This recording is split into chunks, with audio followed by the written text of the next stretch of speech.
Welcome to the English news of Binh Phuoc Radio, television, and newspaper. I'm the one now following are the headlines of today's news. National Assembly deputies exchange experience in social insurance-related policy analysis. Binh Phuoc joins International Travel Expo Ho Chi Minh City 2023. The Prime Minister attended summit between ASEAN and partners. Top legislator meets France-Vietnam Friendship Parliamentarians group leaders. Traffic export showing signs of recovery.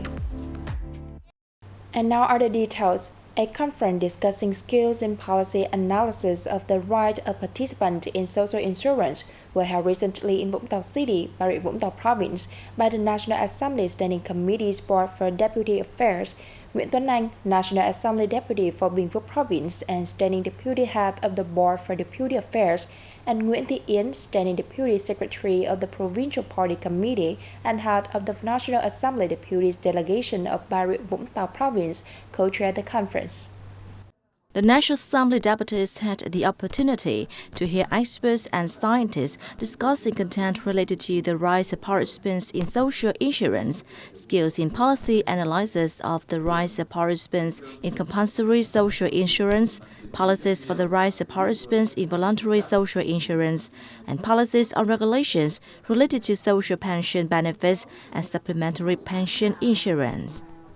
The conference was an opportunity for the National Assembly deputies to better grasp the provisions of the law on policies related to the benefits of social insurance participants and to exchange experience in policy analysis related to social insurance.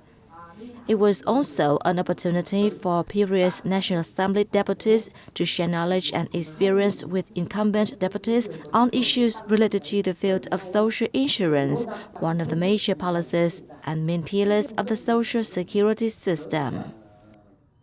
The 17th International Travel Expo Ho Chi Minh City 2023 is being held in the southern metropolis from September 7 to 9, attracting over 400 domestic and international companies. The Department of Culture, Sport and Tourism of Binh Phuoc is taking part in Expo with a booth promoting local tourism products and destinations and introducing policies to attract investment in the field. The Expo is being organized by the People's Committee of Ho Chi Minh City in cooperation with the Ministry of Culture, Sports and Tourism and has the theme Connectivity, Growth, Sustainability. It is expected to offer new solutions for sustainable tourism development and on matters of major concern such as digital transformation and human resource restructuring strategies. This year's Expo is being held as Vietnam's tourism industry and localities strongly implement solutions to execute Resolution number 82 from the government on key tasks and solutions for accelerating the recovery of tourism and the sector's effective and sustainable development, in particular the new visa policy in effect from August 15th. During its 17 years, the annual Expo has grown in size and improved in quality. One of its key aims is to attract international visitors to Vietnam and create a breakthrough in tourism promotion.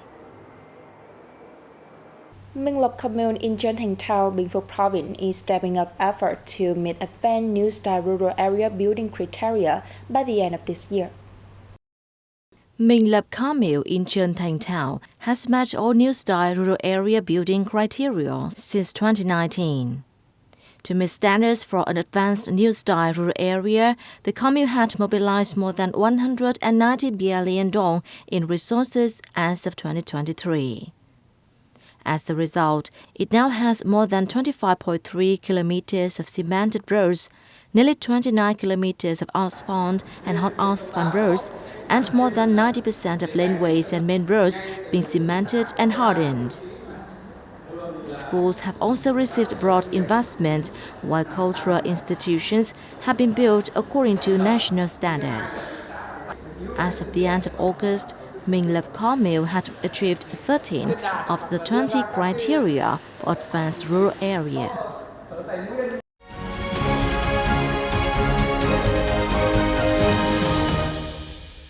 On September 7, the last day of his working trip to Indonesia to attend the 43rd ASEAN Summit and related meetings, Prime Minister Phạm Minh Chính was busy with a variety of activities.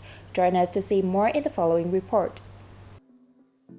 Prime Minister Pham Minh Chinh on September 7th attended the ASEAN-India Summit and the East Asia Summit within the framework of the ASEAN Summit and related summits in Jakarta, Indonesia.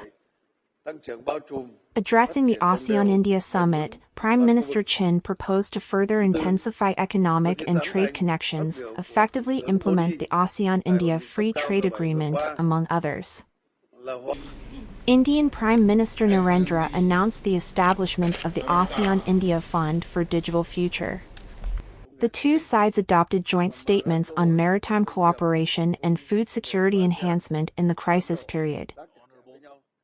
At the ASEAN-Australia Summit, ASEAN members agreed to work with Australia to promote trade and investment, enhancing multilateral trade links, and responding to climate change, among others. Prime Minister Chinh proposed that Australia continue to support the development of the Mekong sub-region, including the Mekong Delta region. The summit adopted the ASEAN-Australia Joint Declaration on strengthening cooperation to ensure food security during crisis. The ASEAN-UN Summit agreed to strengthen coordination and support to improve capacity to respond to non-traditional security challenges, boost regional economic integration, and enhance environmental protection, among others. Prime Minister Chinh said, as an active and proactive member of ASEAN and the United Nations, Vietnam will make greater efforts to contribute to the common work of the United Nations. At the East Asia Summit, Prime Minister Chinh emphasized the stature and strategic value of the summit as a place where leaders hold dialogue and put forward orientations for peace, security, cooperation, and prosperity in the region and the world. He called on all countries to boost international solidarity, uphold multilateralism to solve global issues such as epidemics, climate change, resource depletion, and work together to resolve disputes and conflicts by peaceful means based on international law. National Assembly Chairman Vương Đình Huệ hosted a reception in Hanoi on September 7 for a delegation from the French-Vietnam Friendship Parliamentarians group led by its chairwoman, Catherine Desroches. Chairman Huệ said, the visit took place on the occasion of the 50th anniversary of the establishment of diplomatic relations between Vietnam and France. It is expected to contribute to strengthening relations between the Vietnamese National Assembly and the French Senate in particular, and ties between the two countries in general. Catherine Desroches said, the French-Vietnamese Friendship Parliamentarians Group, in the Senate of France, is ready to enhance understanding and long-term cooperation between the two sides. The Vietnamese chairman said, the two sides should strengthen cooperation in such areas as climate change adaptation, environmental protection, and energy transition. He hailed France's initiative to organize the ASEAN Market Forum, and said Vietnam is ready to send representatives to the event. Traffic exports have been struggling this year. However, according to the Vietnam Association of Seafood Exporters and Processors, several of the country's smaller markets are posting healthy growth.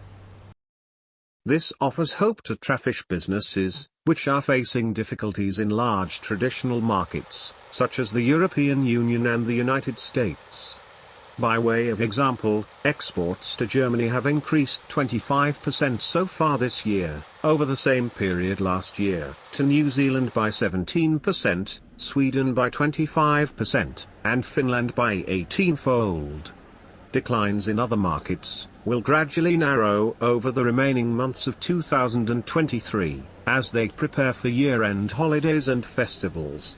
If the market proceeds smoothly, and people and businesses have sufficient capital to maintain production and processing, analysts hope that traffic exports may reach nearly $1.8 billion for the year as a whole.